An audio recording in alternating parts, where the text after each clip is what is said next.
Hey, we are back with a special episode of I Am and More presents The Journey to More. Now, usually y'all are familiar with there being a special guest and us kind of talking through different things. Well, today we're going to do things just a little bit different.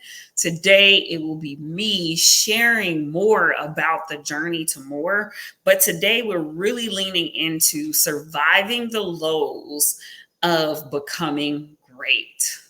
Surviving the lows of the journey to more. For those of you that are new to the community, I am attorney Jamila Moore. I am a legal expert, attorney, and business strategist, where I help people start and grow their businesses the right way while legally protecting their business, their brand, and their profits through contracts, copyrights, and trademarks. Y'all, don't be out here unprotected.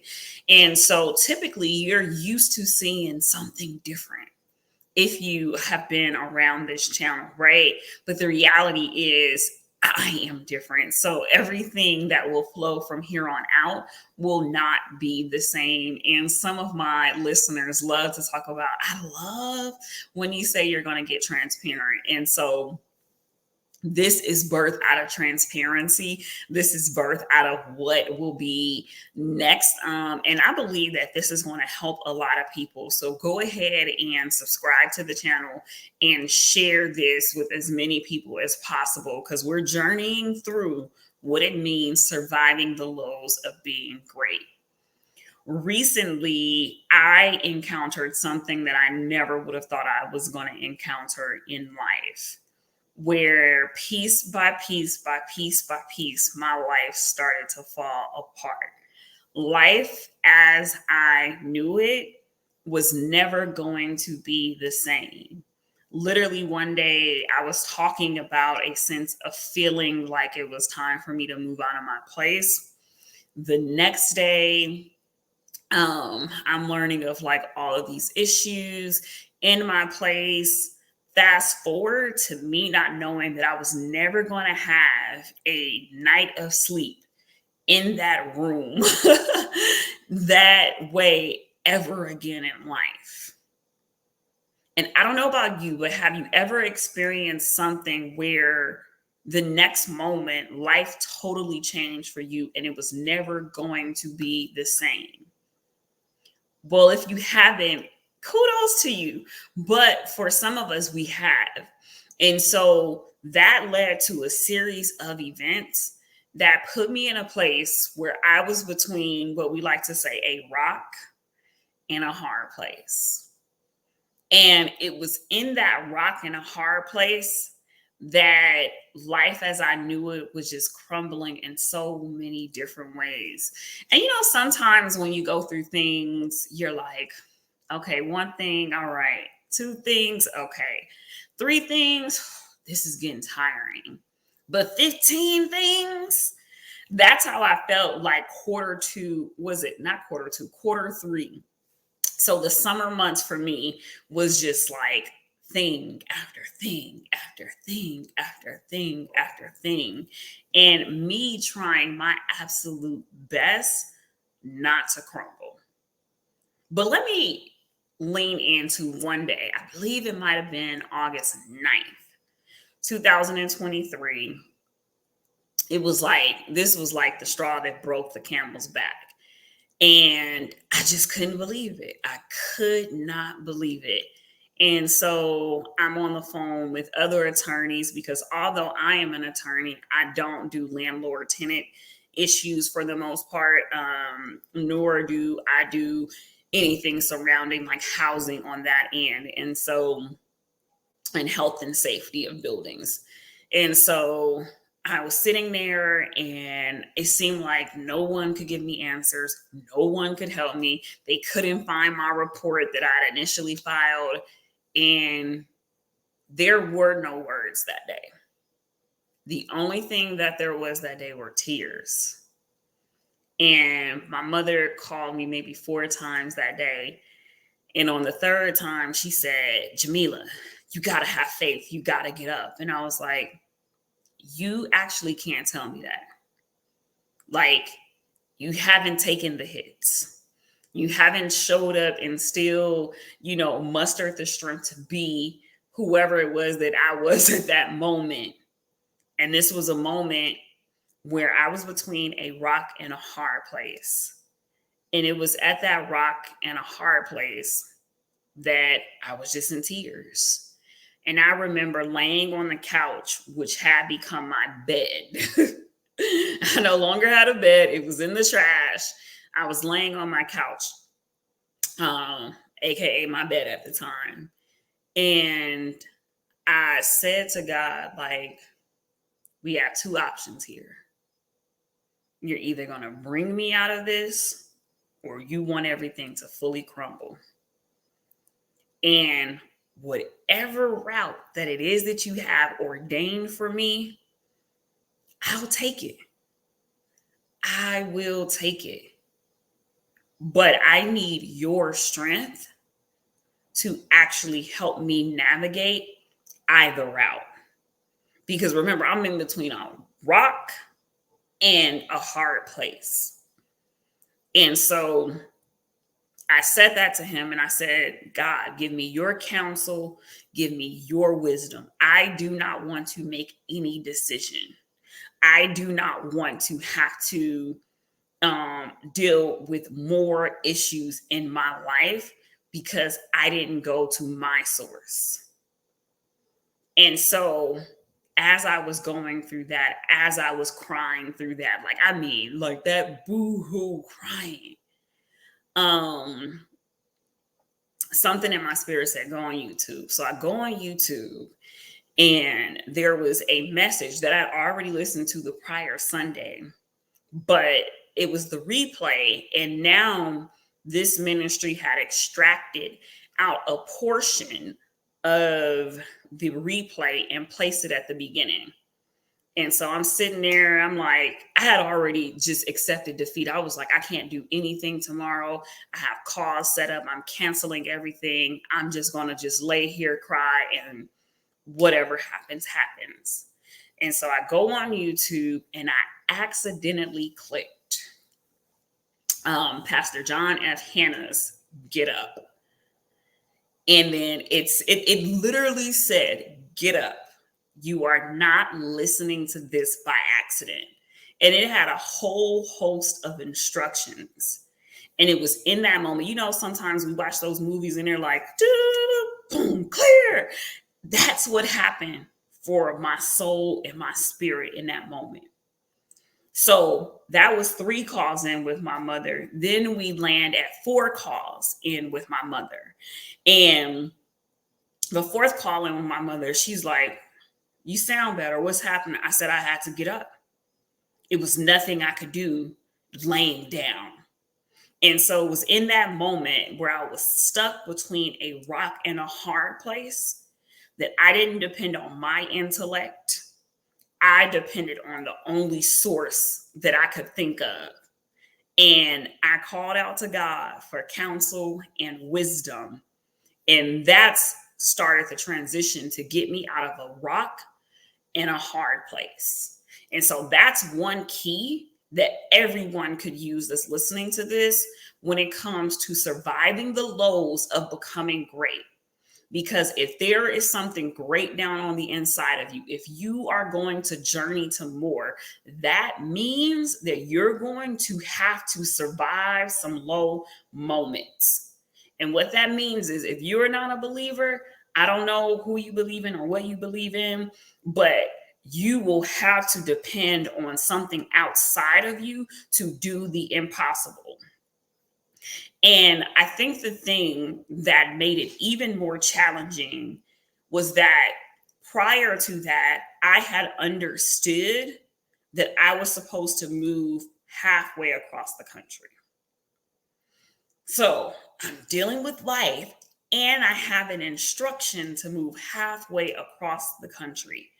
How do I not fall apart and make moves towards my future? And the humanity of me being a human being, it was almost something that was impossible. as a little kid, I used to walk around saying Philippians 4:13. I can do all things through Christ, which strengthens me. I can do all things through Christ, which strengthens me. And at some point, I looked at that as like, yep, I could do anything. Just need Christ. But what that really entailed was you'll be able to do the hard things. You will be able to do the things that are humanly impossible if you lean on the strength of God and you lean on the counsel of God. You lean on the wisdom of God. And so it's when you're able to lean into that, that then you can do all things. Because when you are going after more, when you are journeying to greatness, there is going to come a moment when your humanity is challenged.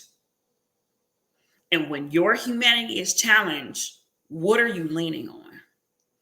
Who are you leaning on? Because my mother could not give me the answers. My godmother could not give me the answers. My friends could not give me the answers. The only thing that I could rely on was that I had a father, which art in heaven, right? That he is provider, that he is I am, and more. I heard something recently, and I think it was Tim Ross, aka Upset the Gram. And he said the first time God ever introduced himself, he said, I tell them I am that I am. And I remember back in 2018, really like leaning in and trying to figure out like, what does I am mean? Why would he say that? And what he said to me in that moment was, I can't be put in a box. I can't be put in a box. That means whatever I need to be, I will be so that I can be that thing that I need to be. And hence, while we're here on the I Am and More channel, because it is that reminder that if you sit, you dwell, you delight in the one, you get to live that life outside of the box. And so the second thing that was happening when I was surviving the lows of greatness is I had to lean on a faith. I had to lean on a faith in an intangible God. Knowing, believing, and trusting in him that he will be my source, that he will provide, that every step that I took, he would come in at sometimes, I mean, the nick of time, that he will provide miracle funding. Right? Because this thing was so tough in my life, it crippled me from doing anything for 3 weeks. All I could do was pack and cry, pack and ask questions, pack and wonder, and packing with no location to really go to. Right? Like, it's like, you can go to your mom's. Do you want to go to your mom's? Or it's not looking like you can find an apartment in a new location you're supposed to be. So what are you going to do? So living in the unknown. But it is the unknown moments where you get to know who God really is. And so previously you've seen me as a woman who had knowledge of God, but now you see me as a woman that knows God, who understands his ways and his thoughts just a little bit better than I did before. And it allows me to be more aligned with his will and to put my faith in no man, because men are fickle. They will change on you in a moment, but the God that I know never changes. And so at that breaking point on August 9th, tears just everywhere, paper towels, just trying to catch the tears. It was at that moment that I got introduced to a new God. And somebody's going to be like, what does she mean by that? Because I had a certain limitation on him that wasn't true and wasn't true to his character. And so I had to lean in to who he really is and watch him perform miracle after miracle, provide this, provide that, provide that. Like, I didn't choose the place that I live while being in the new state. I was out here on faith, and I said to God, I said, put me at the place that you would have me to be. And if I'm going after something that's not ordained and in your will, I give it up. I give it up. And so a third key to surviving the lows of becoming great is surrendering all. And only you know what that surrendering is. Only you know what that surrendering is not. But for me, it meant letting go of control. It meant letting go of my intellect. I have 3 degrees. Like, I could solve any issue. Like, that's the way that I think. But there came a time where I had to understand that there's no way, shape, and form that Jamila could help Jamila with this. So I gave all decision-making power, all processes over unto him. And so if it meant that I was supposed to endure X, Y, and Z for X, Y, and Z days, I was going to sit in my season of endurance, leaning on his strength. Why? Because I believe he knows best. If I believe he knows best, I know that this is a moment that is ordained by him. And if it's ordained by him, that means it's going to work together for my good. And I want to lean into this because this is where the enemy comes into our lives. If I am walking through an ordained season of affliction, the enemy comes in just like he did in the garden, and he starts to plant thoughts to make the season even worse. He starts to come in and give you new ideas that cause you to rely on something else rather than God's truth. So I had to decide, did God promise me this? Is God a God that can lie? If he is or is not, that means I have to believe in his truth no matter what. And I think for those that were close to me, they watched one of the greatest manifestations of faith seen in our sphere of people, to the point of like not having a place to live, but sending, booking movers to move me into a place because I just trusted in something that was out of my control. I had surrendered it all.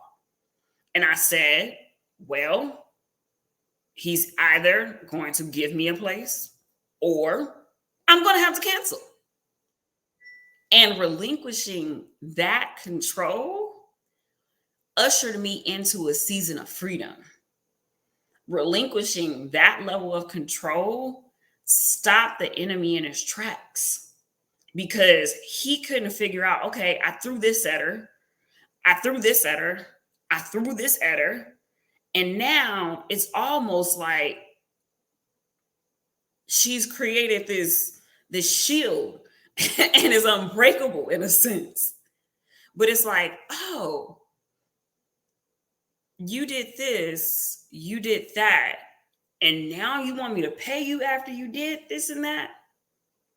I get this notice right when I have to, pay for funding to get my new place. I'm like, nope. I still am rejoicing. I still am victorious. I still am moving. And vengeance is mine, says the Lord. But it's when we are in these ordained times of affliction that we have to be ever so careful of the thoughts that come through our mind.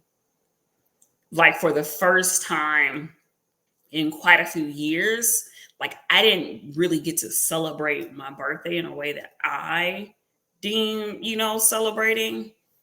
And when people would ask me, like, how was your birthday? I wouldn't tell them the reality of it. I would just say it was one for the books. It was one for the books. Why? Because I'm not choosing to think what the enemy wants to implant to cause me to be derailed from holding on to truth, to cause me to be derailed from holding on to my promise. And understanding that if I spent my 35th birthday cleaning mold off of a bed and other places, that this was something that God would later get the glory out of. And there was one thing for sure, that I would never, ever have to deal with that again. And so just off the strength of that, it was one for the books. It was one to celebrate. The fact that I was able-bodied to attend church on my birthday and have money to sow into the offering, hey, that's a blessing. And the enemy sometimes wants us to get so endowed with our circumstances that we do not live in God's truth and promises. It's so funny because he comes back to see, like, did you really get the lesson? Did you really get the lesson? And so now I'm like 13 days, but this time it was like 11 days into my new city and my new place and getting acclimated. And I get bamboozled with something. And my mom said to me, like, Jamila, you all right? I said, yeah, I'm all right. Because she remembered that just a month ago, a little over a month ago, I was the girl that was on the couch where the only communication I had was tears. But something shifted in that low place that built me up to be unshakable, more unshakable, because it was going to take a lot more to break me down than what was happening prior. So we got our 3 keys, but I do want to leave you with this. And I don't know how long I'm going to come back and talk about this, because if you're hearing this, is because it's something you have had to have implemented, or it's something that you may need to hold on to because you don't know what's waiting for you in your future. So if you're thinking, like, what would be a formula for surviving the lows of becoming great? The first thing is surrendering it all. Baby, sir, madam, it ain't nothing you can do but depend on God.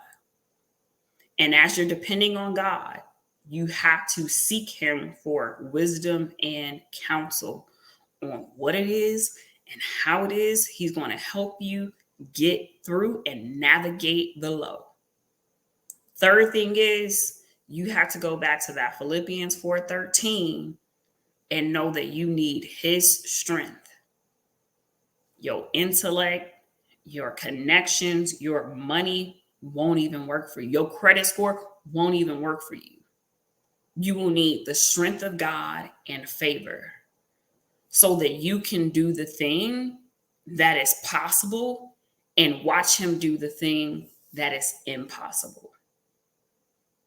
And sometimes we think we need so many different things, but the thing we really need is active favor of God.